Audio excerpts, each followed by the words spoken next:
আসসালামু আলাইকুম। আপনারা অনেকেই জানেন Saudi Arab minister of investment থেকে সৌদি ইনভেস্টরদের জন্য কিছু পরিবর্তন আসার কথা ছিল। সো অলরেডি এই পরিবর্তনটা চলে আসছে। ওই পরিবর্তনের আওতায় অলরেডি আমরা আলহামদুলিল্লাহ আজকে আমাদের 3টা লাইসেন্স অ্যাপ্রুভাল নিয়ে আসছি, মানে 3টা লাইসেন্স আজকে আমাদের সাকসেসফুলি হয়ে গেছে।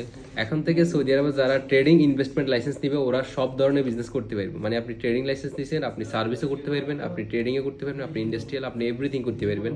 আগে যেটা ক্যাটাগরি ওয়াইজ করা যেত, আর যারা সার্ভিস লাইসেন্স নেবেন ওরা সার্ভিসের পাশাপাশি ইন্ডাস্ট্রিয়াল এবং ফ্যাক্টরি টাইপের বিজনেসও করতে পারবেন। মানে এখন ক্যাটাগরিটা আর একটু ব্রড করছে, আর একটু বাড়ায় দিয়েছে।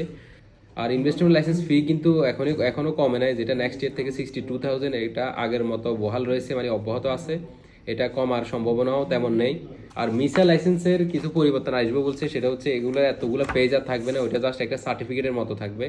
তো সেটারও আপডেট আসলে আমরা অতি শীঘ্রই আপনাদেরকে জানিয়ে দিব। প্রথমে হচ্ছে শরীকে রাফিজা মাতাব্বর রিয়াদ আজিয়া থেকে। তো ওনার হচ্ছে 100% ট্রেডিং লাইসেন্স, মানে এই লাইসেন্স দিয়ে উনি সব ধরনের বিজনেস করতে পারবে, সার্ভিস, ট্রেডিং অ্যান্ড ইন্ডাস্ট্রিয়াল সব কিছু। এরপর হচ্ছে শরিকা ফ্লাই অ্যাভারেজ, এটা হচ্ছে আমাদের জুবাইল থেকে, দামাম জুবাইল থেকে।